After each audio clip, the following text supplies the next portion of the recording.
gue ngelihat, gue nggak tahu itu panah api, gue nggak tahu itu obor, nggak tahu apa, pokoknya obornya terbang gitu. Ada yang bilang itu santet, ada yang bilang itu apa sih namanya, banaspati atau apa gitu. Ke arah gue dusun utara sebenarnya. Oke.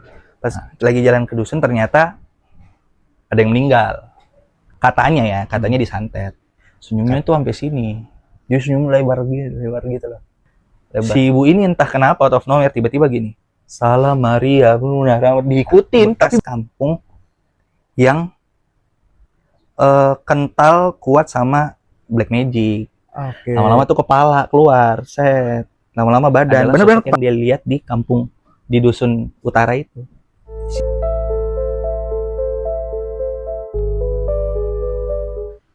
Oke, selamat malam Sobat Gentayangan. Balik lagi sama gua, Om Burhan, di channel kesayangan kita, Kilas Malam.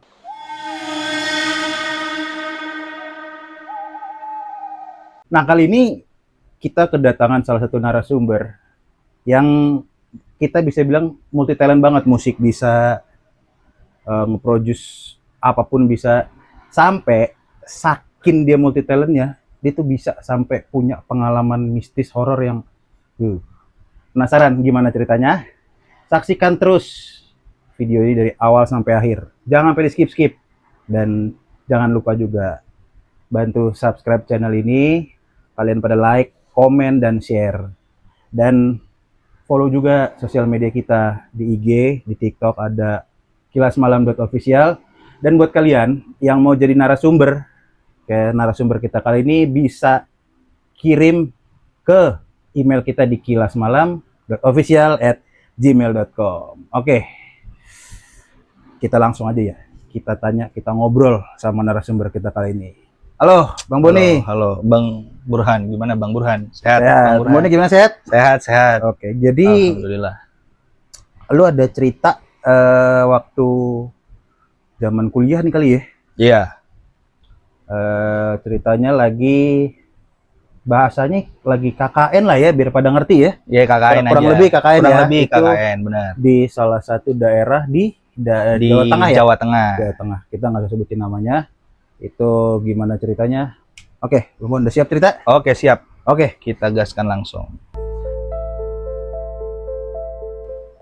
Oke, Bang Bon. Yes, gimana? Boleh diceritain ke Sobat Gentayangan gimana pengalamannya waktu KKN kemarin, Bang? Oke, siap. Jadi, gue disclaimer dulu Sobat Gentayangan. Jadi, Nah, tuh. nama tempatnya akan gue samarkan dan tokoh-tokohnya akan gue samarkan supaya enak aja, supaya aman ya. Aman aja. Jadi, kejadiannya itu kurang lebih sekarang 2025 mungkin sekitar 13 tahun yang lalu kurang lebih. Jadi gue waktu itu KKN lah ya, live in sih, live in. Jadi gue dengan komunitas gue, jadi gue ada komunitas tuh, Bang Burhan. Jadi gue tuh ada komunitas di mana pada saat itu kita tuh pengen hidup di tengah masyarakat, khususnya masyarakat yang di dalam-dalam gitu, bukan di kota, pedalaman lah, bisa gue bilang pedalaman gitu. Jadi ceritanya kita tinggal dibagi untuk menjadi 3 tim untuk tinggal di 3 dusun. Nah, posisi di Jawa Tengah nih. Nah, dusunnya itu gue sebut aja dusun utara, dusun selatan, sama dusun timur. Nah, kebetulan kita dibagi dan memang kejadiannya ini dialami oleh teman-teman yang ada di dusun utara. Jadi ceritanya gini, gua bersama tim gua itu dibagi menjadi 3 tim. Kebetulan gua jadi pimpinan kelompok timnya. Waktu itu kita dibagi menjadi 3, gua di selatan, teman-teman gua ada di utara, dan ada yang di timur. Nah, jadi gue cerita, jadi ini waktu kita tinggalnya itu sebenarnya waktunya seminggu. Jadi cerita ini tuh terjadi untuk beberapa hari ya, Nah, jadi hari pertama itu seperti biasalah, kita ke gua di dusun selatan. Kebetulan waktu itu orang tua angkat gue, waktu itu kita diangkatkan orang tua gitu, tinggal di tengah-tengah gitu. Waktu itu orang tua angkat gue itu seorang petani. Nah, satu kali nih setelah azan maghrib, setelah maghrib gitu, gua bersama-sama teman-teman gue yang di kampung selatan ini lagi pengen sebat lah. Nah, kondisinya di dusun itu, di 3 dusun ini, itu setiap jam 6 sore itu jadi listrik tuh belum banyak. Oke. Jadi setiap jam 6 sore itu listrik udah padam. Jadi kemana-mana masyarakat tuh masih pakai obor. Apa sih, lampu petromak gitu loh. Oh, oke. Lampu-lampu petromak gitu. Pokoknya penerangan analog lah. Sekali gue lagi pada ngerokok nih, gue bersama temen gue inget waktu itu kita lagi ada 6 orang ngerokok. Kejadian yang paling gue berkesan buat gue waktu itu. Jadi gue ngerokok di atas gue itu mungkin jarak 5 meter, ya 5 sampai 10 meter lah ya di atas gue itu. Gue ngelihat, gue nggak tahu itu panah api, gue nggak tahu itu obor, nggak tahu apa. Pokoknya obornya terbang gitu, jalan gitu, jalan di atas. Terus awalnya teman gue yang lihat, terus bilang, wih, stop, lihat dah, gitu, lihat apaan? Gue bilang, ih anjir apaan tuh, kayak gitu. Gue pada saat itu yang di pikiran gue, ini api atau apa? Soalnya kobarannya ada.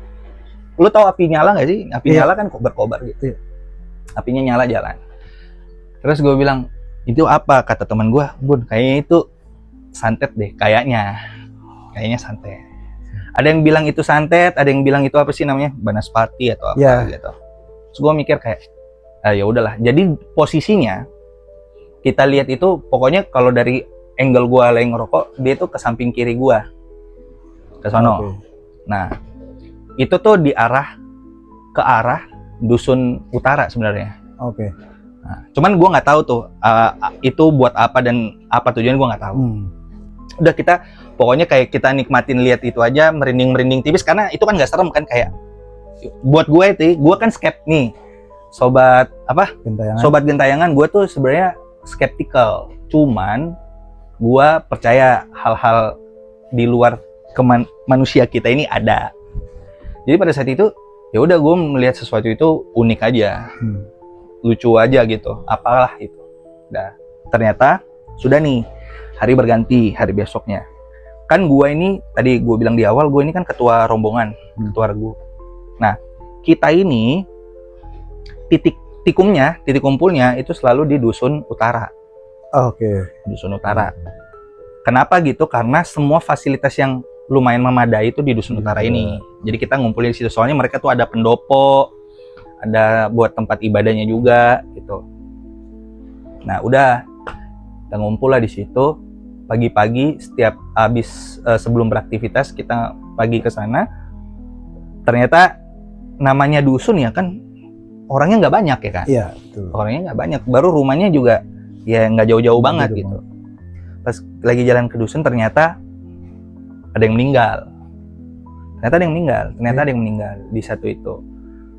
Ya namanya orang meninggal, kita lewat kampung orang, kita permisi aja kan, kan kita kan nggak kenal kan. Cuman karena rombongan ya udah permisi aja. Kita ngumpul di situ, ada kepala desanya, intinya ngasih tahu bahwa barusan ada yang meninggal. Meninggalnya aneh. Jadi yang meninggal ini cewek. Meninggal cewek aneh. Usut punya usut, ternyata katanya disantet. Katanya disantet karena ini Bang Burhan, karena dia muntah keluar benda-benda asing gitu, muntah darah, benda-benda asing. Nah, itu gue sih nggak lihat jenazahnya ya, cuman ya gue taunya pokoknya meninggal lah.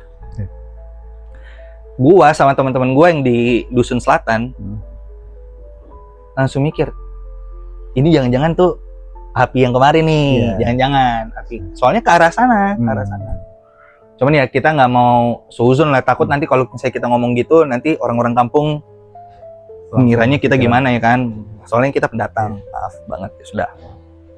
Udah, kita di hari kedua itu kita beraktivitas seperti biasa. Nah, muncullah, jadi biasanya habis aktivitas kita di ladang dan segala macam itu, orang tua itu nyiapin kita snack lah, snack, ngopi gitu-gitu. Sebelum maghrib. Jadi kita ngopi-ngopi santai, selesai gue mandi, gue pengen ngerokok lagi. Di gua nggak ada apa-apa nih. Aman. Gua aman. Gua ngerokok. Nah, pas waktu di mungkin jam-jam setengah 8, jam 8-an malam itu, kepala desa waktu itu nelpon ke nomor gua. Nomor gua. Dan kan gua pas lihat itu udah tahu kades karena waktu perkenalan kita udah tukar nomor untuk komunikasi kan. Bilang katanya temen gua di dusun utara nih pingsan. Pingsan. Ada 2 orang. Pingsan, 1 orang mereka pokoknya bertiga, 2 orang pingsan lah. Terus gue bilang, oh yaudah, saya meluncurlah ke sana. Jadi gue berserta teman-teman gue berenam itu. Jadi gue di Kampung Selatan tuh berenam. Kita ke sana lah, ke Dusun Utara. Pas kita ke Dusun Utara, jadi gue menemukan memang temen gue ini 2 orang ini pingsan dalam keadaan juga kayak pingsan tapi habis nangis gitu loh. Jadi matanya basah, sembab gitu. Ya kita bawalah ke pendopo. Kita bawa turun. Jadi biar kalian tahu nih guys. Jadi di Kampung Utara itu kontur daerahnya itu nanjak bukit gitu. Bukit. Jadi pastinya kita gotongnya dia dari atas, dia ke bawah. Ternyata di atas itu ada kayak tempat beribadah gitulah. Tempat doa. Jadi ya gue disclaimer aja. Jadi ini mayoritas masyarakat di situ tuh beragama Katolik. Jadi di situ tuh Gua Maria lah. Paham. Nah udah kita bawa turun. Pas kita sampai di pendopo, ternyata ada 1 teman gue tuh yang udah nangis. Jadi ini gue mau kasih nama 3 subjek ya. Jadi pertama namanya Sari, Santi, sama Fani. Sari, Santi, Fani ya. Ingetin nih. Biar nggak lupa. Sari, Santi, Fani. Nah yang pingsan ini Santi dan Fani. Si Sari udah nggak. Jadi ceritanya dia kabur gitu, dia lari nangis. Gua tanya si Santi, San, kenapa gini? Ini kok bisa anak-anak pingsan gitu? Nggak mau cerita, nangis aja dia nangis. Nah, ya udah dah, daripada gua dan teman-teman nungguin kita fokus kedua yang pingsan ini kan, si Sari dan si Fani. Jadi gua kasih minyak kayu putih gitu, minyak angin gitu biar sadar kan gitu. Nah pas sadar si Sari ini pas bangun-bangun langsung nangis, jadi dari tidur tuh langsung pas bangun itu langsung nangis gitu kayak gitu. Gue sih jujur aja pada saat itu gue bilang pasti ada yang aneh-aneh nih yang lo alami nih, pasti ada yang aneh-aneh. Terus gue bilang kenapa kenapa San? Sari kan, Sari sama Fani. Kenapa Sari gitu? Terus si Sari ini bilang enggak, gue nggak mau. Iya kenapa gitu. Jadi kayaknya masih syok. Masih syok. Kita tunggu lama. Akhirnya pas semua si Fani juga udah bangun, kita ngubah keadaan jadi biasa-biasa aja gitu, ngumpul, baru cerita. Jadi ceritanya gini, momennya adalah seperti yang gue bilang tadi. Jadi mereka itu mau doa nih ceritanya, doa di Gua Maria ini. Jadi pas mereka lagi selesai doa di Gua Maria ini, mereka mau pulang dong. Nah seperti tadi kan gue bilang kontur daerah sana itu kan nanjak. Nah jadi kalau mereka ke Gua Maria itu mereka naik ke atas, kalau mau pulang dia turun. Nah pas mereka udah kelar, mereka mau turun, ada ibu-ibu masyarakat itu, ibu-ibu naik mau doa juga kali kan. Nah pas mau doa naik, mereka ya namanya tamu kan pasti kalau lihat warlock pasti sun kan, pasti sun. Mungkin bahasanya saat itu sun bu gitu kan gitu.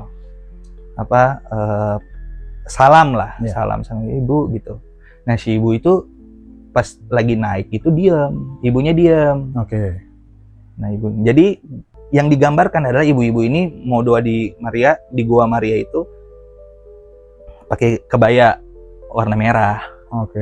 Pakai kebaya warna merah, rambutnya disanggul. Ya ibu-ibu Jawa tapi kondisinya ibu-ibu Jawa rapi. proper gitu, proper ibu-ibunya yang proper. Nah gitu. Pas mereka salam, si ibunya itu ngeliatin mereka, terus ibunya ngangguk-ngangguk, terus senyum. Cuman yang bikin aneh, senyumnya itu sampai sini. Dia senyum lebar gitu loh, lebar. Jadi kayak sini-sininya tuh kelihatan, Bang Burhan. Ini kelihatan kan. Nah teman-teman kan pas lihat kayak gitu udah mulai shock nih, apa nih gitu kan.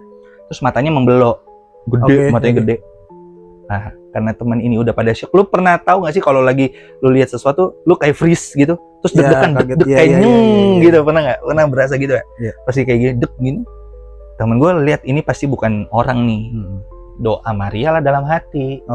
Di Katolik doa Salam Maria. Pas dia Salam Maria gitu, pas lagi doa gitu, si ibu ini entah kenapa out of nowhere tiba-tiba gini, Salam Maria, nah, diikutin tapi begini-begini tangannya sambil mendekat ke temen gue pingsan lah. Ini gue cerita jadi kayak nyeng-nyeng juga nih, gini-gini kan, salam. Jadi dia Salam Maria sambil ketawa gitu. Pas kayak gitu teman dua pingsan. Nah si Santi tadi itu kabur, nangis lah. Nah intinya kita ketemu sosok itu.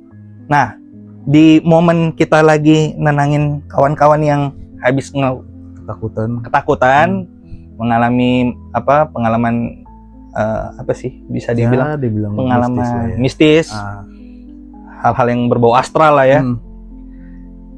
Poin di situ nggak lama sih, kayaknya sekitar itu kan kejadian jam 7:30 jam 8-an. Gue tuh di sana tuh sampai tengah-tengah malam lah. Pokoknya itu gue ingat jam 10 jam 11 kita tuh punya pembina. Nah pembina kita ini nyusul. Kita kasih nama pembina gue nih Ibu Frida lah. Bu Frida dengan tim yang lain tuh, tim-tim pembina ada yang nyusul dari Jakarta. Pas nyusul, tahu kalau ada kejadian ini. Nah, nggak lama, jadi ada Bu Frida, ada Pak Tony namanya. Pak Tony gue namain. Sebenarnya ada 4 orang. Tapi yang bawa mobil ini Pak Tony ini. Jadi Pak Tony ini bilang, kenapa? Ini mereka habis ngelihat yang kita kasih tahu nih sosoknya. Nah terus momen itu diem tuh pada sekilang. Kenapa emang? Pak Tony? Coba Bu Frida cerita deh. Nah jadi gini, akses kalau lagi kita mau jalan ke dusun ini tuh lewat pohon-pohon, lewat hutan jati. Tuh hutan jati. Nah jalanannya belum aspal, belum aspal. Nah jadi ceritanya waktu mereka jalan di hutan jati ini, mereka jalan sama Pak Tony itu udah dilihat ada orang nih di depan nih ada orang, kan mau lewat, namanya jalan kecil, didim lah, maksudnya suruh minggir gitu kan, dikasih kode kalau mobil mau lewat, di jalan terus. Ini orang nggak pindah-pindah. Ini orang nggak pindah-pindah sampai katanya deket banget. Pas di klakson lama, gitu, baru pindah. Tapi pindahnya tuh nggak, lo tau nggak sih kalau orang mau pindah itu kan jalan dulu kan gini. Dia kagak, dia geser gini doang, tapi nggak jalan. Dia gini doang, set. Jadi nggak kayak ada pergerakan, badannya diam aja, zet gitu. Jadi kayak dia nyamping sendiri, nyet gitu, nyamping gitu. Ceritanya ya, nyamping gitu. Dia lewatin lah. Jadi Pak Tony ini semua di dalam mobil ini udah bilang, ini kayaknya bukan orang, kayaknya. Bu Frida itu di belakang. Pas itu orang udah lewat gini, mau papasan nyampingan gini, itu orang langsung ngadep ke mobil, liatin. Jadi posisinya dia gini, set, pas gini, terus dia gini gitu, ngelihat persis sama. Jadi dia ngelihatnya gini, ngelihat di mobil gitu, ngelihat orang-orang dalam mobil. Nah di situ posisinya ada Bu Frida. Si Bu Frida pingsan di mobil. Jadi selama perjalanan dia siuman lagi, baru nyampe udah sadar lagi. Jadi ceritanya dua nih sama nih, penggambarannya sama. Jadi waktu itu kita dibilang, sudah berarti ini ada sesuatu yang salah. Mungkin kita nggak tahu si teman-teman gue ini, Santi, Sari dan Fani ini melakukan apa, kita nggak tahu kan pada hari itu. Udah muncullah dia. Jadi kita bilang malam ini kayaknya kita ngumpul dulu deh di pendopo, maksudnya saling jaga aja gitu kan. Nah udah, besoknya aktivitas balik lagi lah, kumpul di Dusun Utara. Nah di dusun utara itu ada kayak kapel gitu buat beribadah. Nah di bawah kapel itu tuh, di bawah tempat itu ada satu tempat, pokoknya kalau gua nggak salah ingat, tempat itu dirantai, di kayu-kayuin, di blok-blok kayu gitu, terus dirantein, terus kayak ada doanya lah gitu. Nah pas kita tanya lah, di situ ada frater yang bertugas lah. Iya, frater itu calon pastor ya, calon pastor ya. Iya. Kita tanya kenapa ini kenapa dirantein. Jadi intinya gini, Kampung Utara adalah bekas kampung yang kental kuat sama black magic. Oke. Nah, di bawah kapel itu dulu tempat ada satu dukun paling top lah di situ, tapi udah meninggal dukunnya. Jadi dia tuh dukun black magic lah, dukun-dukun yang kayak gitu-gitu. Tapi udah meninggalnya udah lama. Nah, disinyalir di bawah tempat itu tuh ngumpul roh-roh ya, kita anggap aja setan-setan itulah. Ya.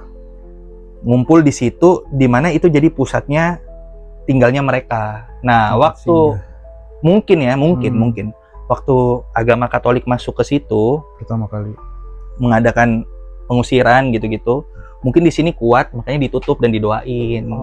Gitu. Jadi tetaplah tinggal di situ, tapi ya udah, maksudnya disegel, lu nggak usah kemana-mana gitu, nggak bisa di ini. Nah, jadi baru tahu nih, ternyata waktu kita ngumpul di hari kedua itu sebelum malam, tanpa sengaja nih 3 orang temen gue ini ada nggak tahu ngomong sembarang atau apa di dekat situ, di dekat tempat yang dirantai itu, katanya gitu. Cuman gue nggak tahu itu beneran fix gara-gara itu atau gimana, gue nggak tahu. Nah, long story short, banyak kejadian-kejadian kecil yang receh kayak temen-temen gue digitarin gitu. Karena jadi gara-gara momen itu, jadi kita nggak jadi seminggu. Jadi kayaknya cuma 4 hari apa 5 hari gitu, cepet. Nah, kita pulang lah ke Jakarta, selesailah misi itu, dipercepat, kita pulang. Nah, temen gue si Sari ini, yang pingsan ini,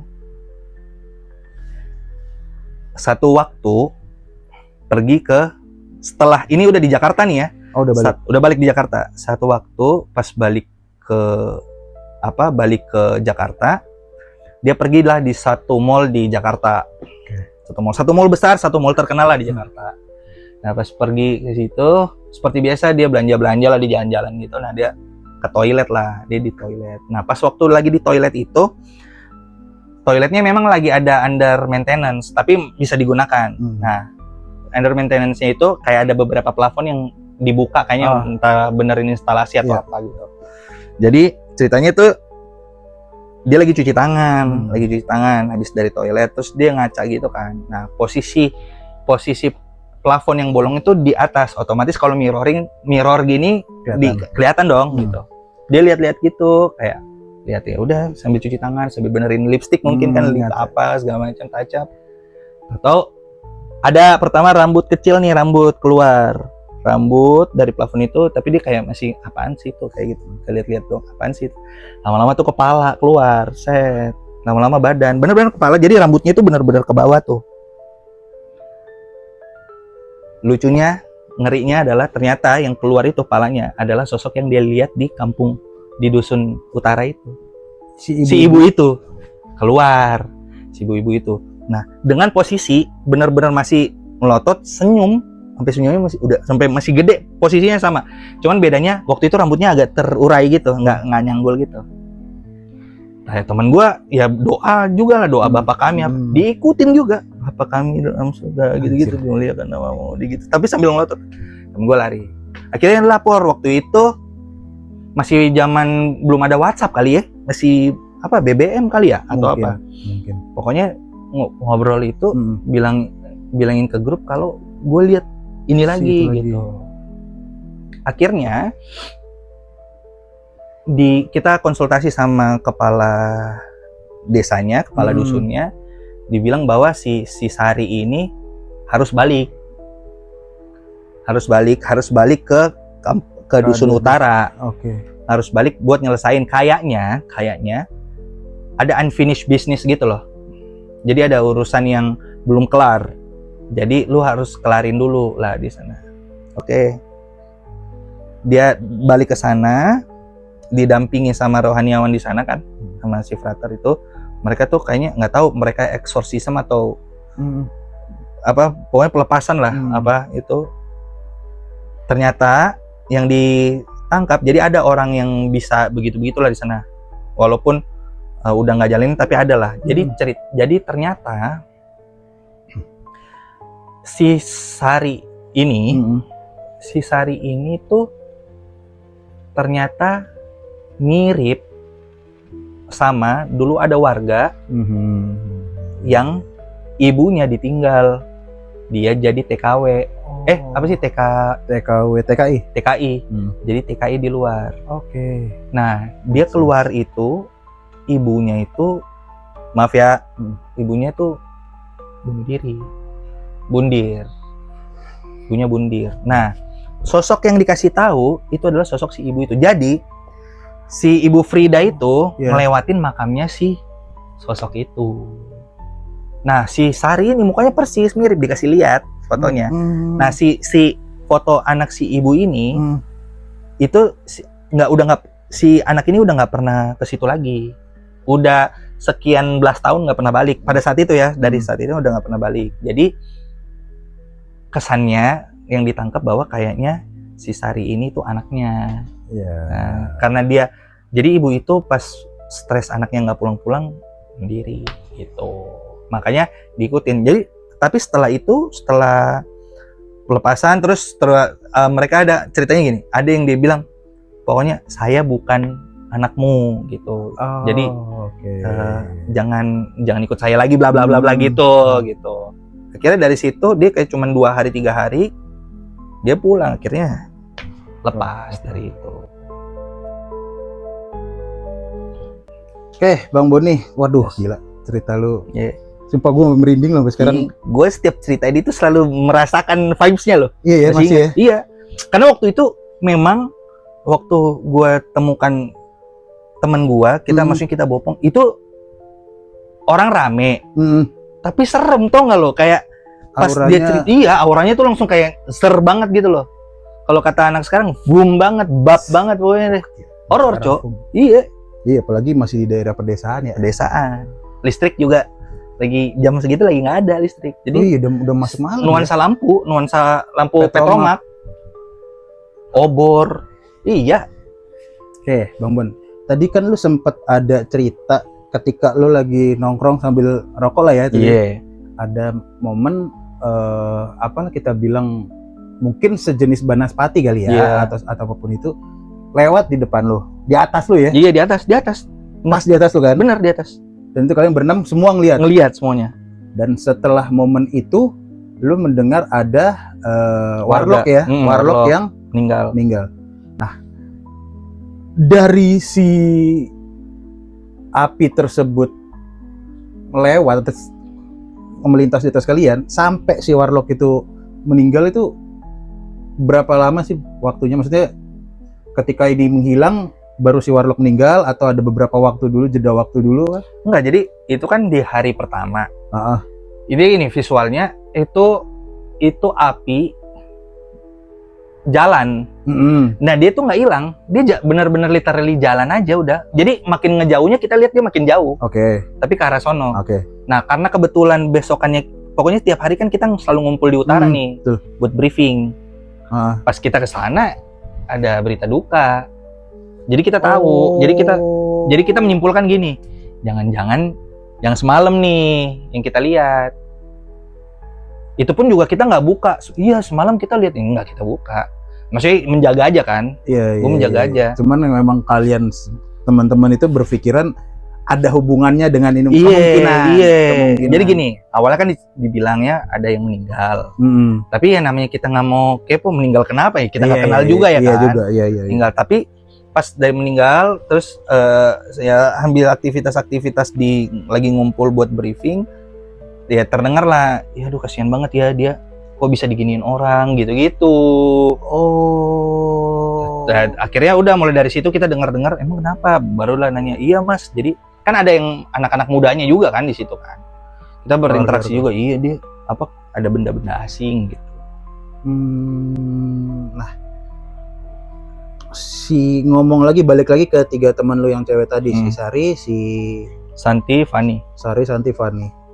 Mereka setelah ketemu dengan sosok si ibu-ibu itulah ya, sampai pingsan segala macem, ada efek sampingnya nggak ke ketiga teman lu itu?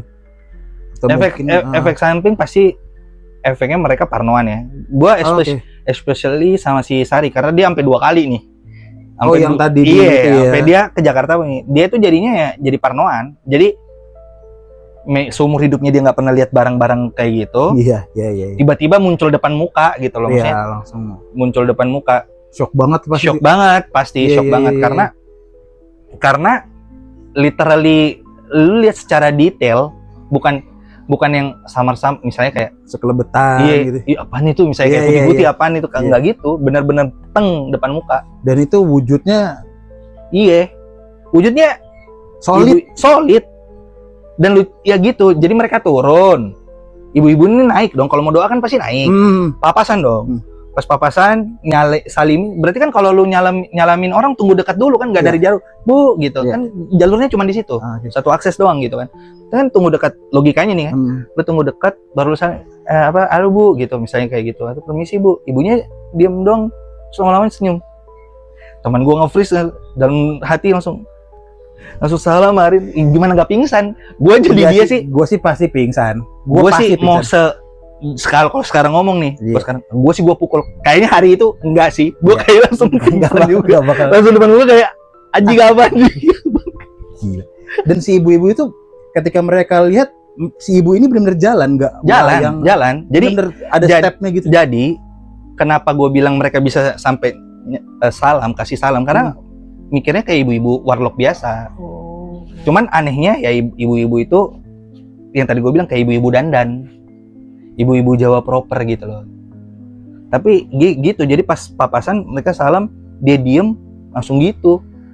Tapi setelah kejadian si 3 teman lu ini ketemu dengan ibu-ibu ini, sosok ini, mungkin nggak di teman-teman di antara kalian yang lain sempat nggak berpikir itu siapa ya? Pengen tahu gitu loh, kayak kepo, pengen nyari tahu gitu. Sempat nggak ada kepikiran? Iya, pengen taunya sih. Ya namanya setan ya, kita nggak mau tahu. Tapi pas udah diceritakan itu, pas si Sari balik lagi yang kedua kali balik ke sana, baru diceritakan kan, ternyata si ibu itu anaknya mirip si Sari. Nah si ibu ini tuh praktikal juga, jadi ibu ini tuh emang kasarnya ini adalah mungkin hantunya warga di situ yang menjalankan ritual itu. Oh, berarti si ibu-ibu yang tadi baju merah itu bisa dibilang juga termasuk praktisi juga. Tapi dia hopeless karena anaknya namanya ibu ya, mau juga. Iya, mau gimana pun. Iya, anak kan. Anaknya cabut, nggak balik-balik. Mungkin dia juga cabutnya kalau kayak anak sekarang broken home banget sih. Gitu. Berarti si anak ibu itu anak broken home kali ya dulu. Tapi memang gitu. Jadi dikenalnya dulu. Mungkin kan itu kejadiannya udah puluhan tahun lalu kan. Anaknya aja cabut belasan tahun lalu dari saat itu. Dari saat itu. Berarti kan kejadiannya udah lama. Udah lama banget. Jadi pastilah orang-orang yang dalam tanda kutip yang udah senior itu pasti kenal tahu si ibu ini. Si sosok ini. Karena sosok ini intinya dikenal lah. Sosok ini. Jadi kayak kepala desanya juga bilang kalau ya di beberapa orang pendatang dia menampakkan diri gitu. Nah khusus untuk Ibu Frida itu benar-benar ngelewatin si makamnya si ibu ini. Ngelewatin dalam artian ngelewatin aja atau sampai nginjek kah? Atau... Nah itu bisa jadi karena itu kan di hutan. Oh iya juga ya. Nggak tahu posisi tepatnya secara kan. Tidak sengaja mungkin menginjak ya. Secara nggak sengaja mungkin injak. Mungkin injak atau mungkin arwahnya nungguin lagi di makamnya, terus kebetulan lewat. Ya kan, kita nggak tahu. Oke. Bisa jadi. Nah, selain si Sari yang tadi katanya sampai ke balik ke Jakarta pun masih ditampakin, Ngikutin diikutin. ya. Nah, si Santi sama Fani? Si Santi sama Fani sih nggak ada. Oh, nggak diikutin. Tapi efeknya jadi mereka jadi penakut aja. Tapi ada si Sari, Santi, dan Fani ya? Nah. Lu pernah nanya nggak? Maksudnya, lu bertiga di sana tuh ada melakukan hal-hal aneh kah? Sempat melakukan hal aneh itu kah? Sampai lu hal anehnya tuh kayaknya waktu di yang tadi gue bilang di kapel, di tempat doa itu, kayaknya mereka nggak tahu ngomong sembarang kah, nggak tahu apa gitu. Cuman kan yang di highlightnya kemungkinan terbesarnya kenapa dia sampai diikutin karena si Sari ini mirip. Hanya itu aja ya kemungkinan terbesar Sari itu mirip. Soalnya anak-anak yang lain nggak ada. Rumahnya si yang katanya praktisi tadi yang ditutup dengan itu sampai sekarang, sampai terakhir lu taunya itu masih ada nggak rumahnya? Rumahnya masih ada, cuman kayak nggak pernah ditinggalin lagi kan udah nggak ada orang setelah dia bundir. Udah nggak pernah dijamah lagi, nggak pernah. Udah kayak ketutup kali. Itu rumahnya itu bentuknya gimana sih? Jadi gini ya, suasana di sana nih ya. Suasana di sana itu nggak kayak komplek. Kalau komplek kan rumah. Di sini rumah. Nanti di sini kayak sawah-sawah atau ladangnya atau hutan-hutan rumah lagi. Jadi agak-agak jauh-jauh gitu loh. Maksudnya nggak jauh-jauh banget, cuman maksudnya space-nya agak luas gitu. Ada space gitu. Nah, doi ini posisinya itu kayak di belakang gitu. Menyendiri berarti?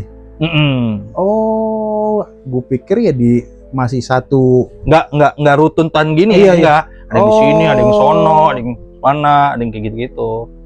Dan memang si rumah si praktis ini istilahnya jauh banget lah berarti? Jauh, lumayan jauh.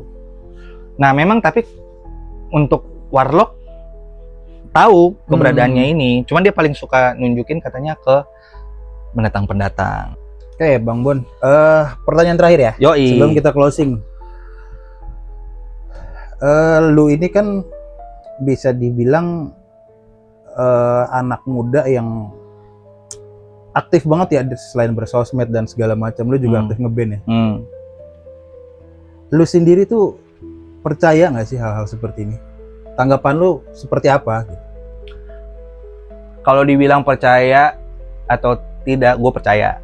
Oke. Tapi gue memutuskan untuk nggak mau berkutat di situ. Nggak mau terlalu kepo lebih lanjut. Karena ya udah mereka aja. Karena gini, gue kan cukup suka sesuatu yang berbau misteri, berbau planet, pokoknya yang kayak gitu-gitu deh. Gue suka yang seru-seru aja gitu. Nah,